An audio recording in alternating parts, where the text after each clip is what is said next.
coming back to the beginning of our conversation, there's this like thread through your craft. In order to program, the machine to sort of create that movement or that motion, you need to understand almost the underlying basics of what make that motion work, as opposed to just making one loop work. It's how do I make 5,000 loops work? You need to almost understand the framework. Has that process of programming, that almost like a digital copy of yourself, has it taught you something about your own creative practice and how you produce work? So of course there are certain limits in a way. If you, for example, if you build this kind of machine or whatever, but so you also design it for this machine. So you are limited by certain things. So that affects what comes out in sense of the all aesthetics and the animation itself.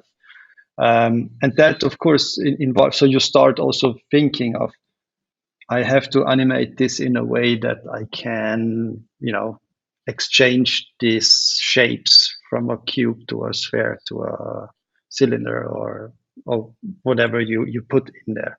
So that limits you, and in the same time, that's how you then design the thing.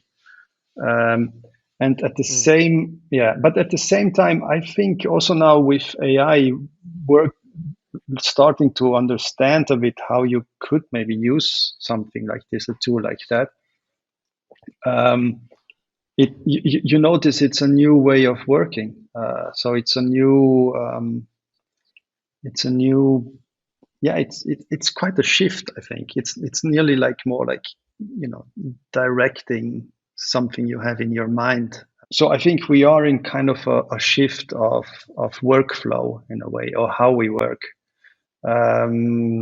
because it's more of a directing, or more of like giving again parameters and rules, rather than having a skill of I'm a good animator or something like that.